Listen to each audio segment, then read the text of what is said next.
Hey everybody. Okay, to start off with the blowing in the wind, there's only 3 chords, so that's maybe the best part about this.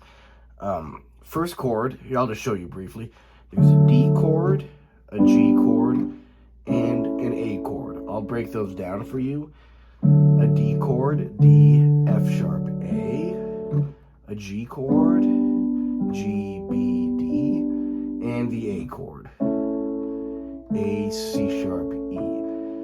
Now, most of the song stays on the D, G a whole lot, but that's what's really nice about the song. It's just a good, simple folk tune. The chords aren't what matter really. I'll point out with the right hand, the majority of notes that you'll be playing are these ones. The song is in the key of D major, 2 sharps, F sharp, C sharp. Here's the scale.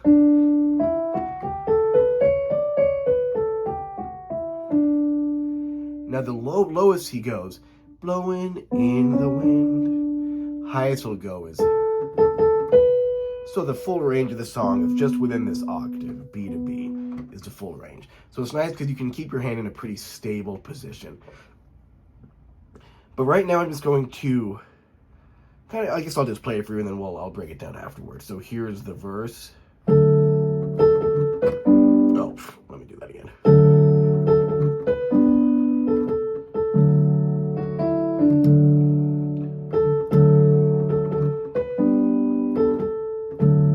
Now next stanza.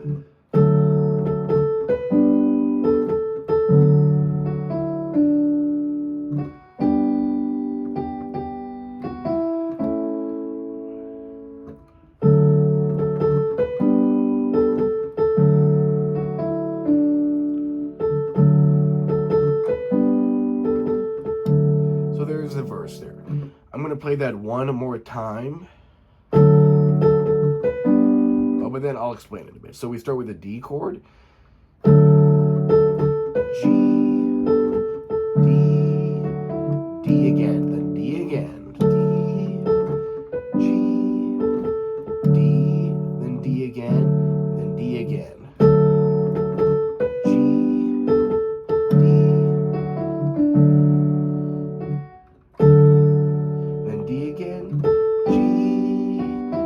Finally, that A chord.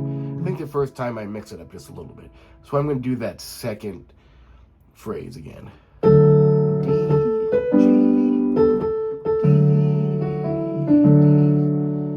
A. Or A as in the theme, still a D chord. G, A. Third stanza. Third stanza is the same as the first. G, D, D, again. D, G. Cool. Yeah, so it's only that second one there. First and third are exactly the same. Second one they throw in, he throws in that A chord at the end. Let me play the second one more time. I wish I could recall the lyrics so my dumb voice could sing along to it, but I can't.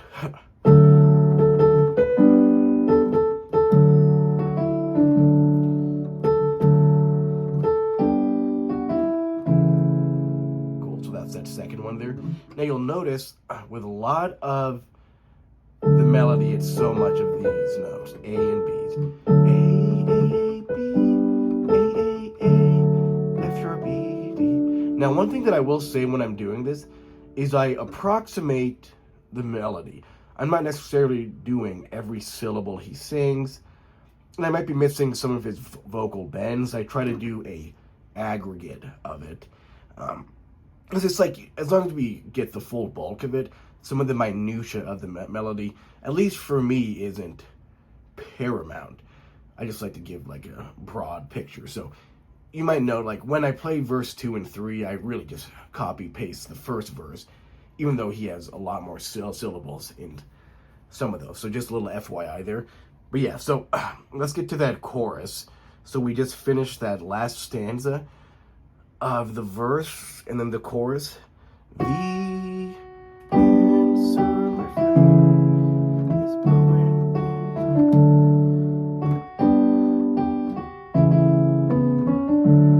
One more time, I'll explain it. The G, A,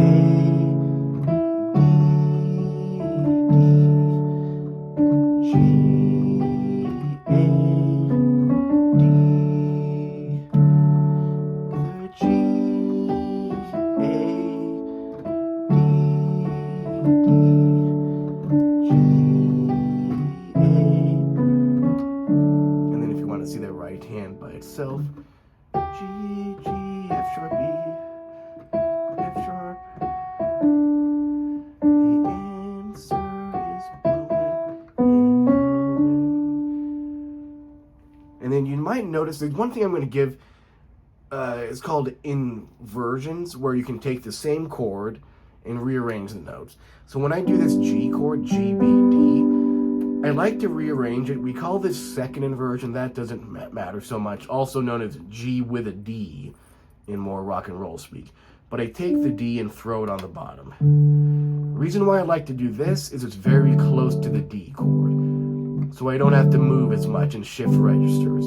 You may have noticed sometimes when I go to the A chord, I go up here and my fingers kind of clash because they share the same harmony note as what he's singing. So I'll throw it down here. Sometimes I throw the G down here, but I love this register, so that's where inversions can come in, because then I'm not forced to jump around as much. Let's say I take this A chord, but I don't like how high it is, and I don't like how high it is or low it is here. I can rearrange it, throw that A up top, C sharp, E, A. Still that same A chord, same 3 notes, just rearranged. This is known as first inversion, or A with a C sharp on the bottom. And now with these 3 chords, my hand's tight. And you know, that might be a preference. I will say doing chord inversions is more difficult than just doing what we call like root position, these triads. With triads, it's a bit less mental effort, and you can kind of just keep your hand in one mold. With inversions, you have to shift a bit, and that can be a bit trickier, so it's kind of up to you. Here's what that whole thing would sound like. I'll start with the chorus if I did the inversions. And I won't, I'll actually say the chord names. G, A, D, G, A, D. Now let's see if I keep that for the verse. I can keep these same inversions.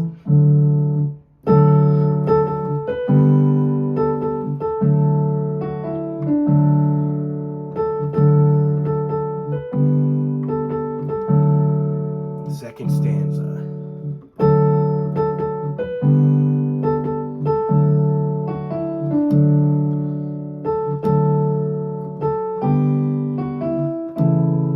Third stanza, same as stanza 1.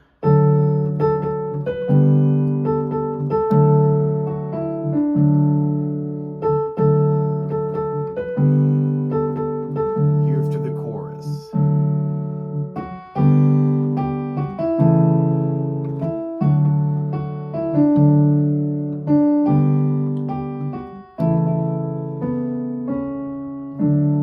Now, sometimes to me, my ear wants to sub out one of the D major chords for a B minor. This is getting a little bit fancy pants, but I like how this sounds for the chorus, so watch this. It's kind of a cool little switch off, but technically, it's not correct. Isn't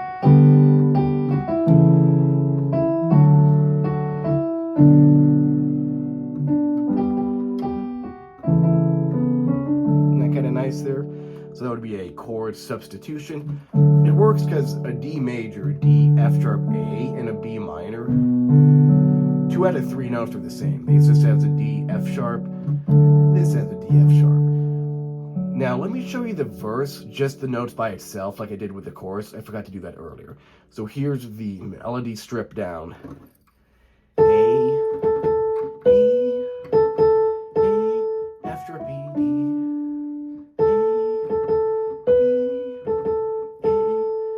Second stanza.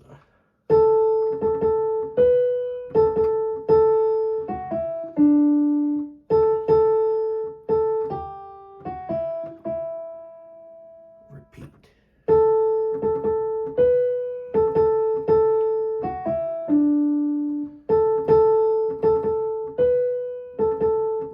Might as well go into the chorus. The answer, my friend, is blowing in the wind.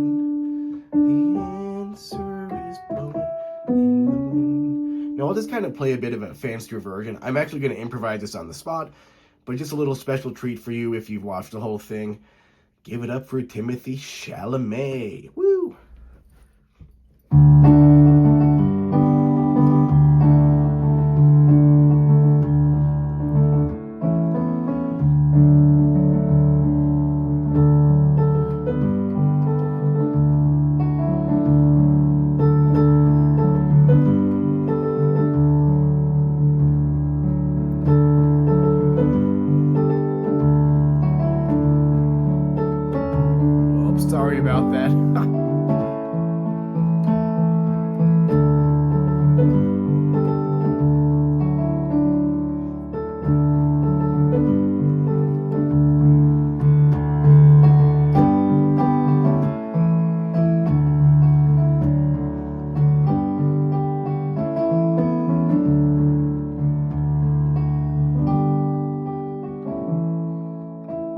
use that chord substitution.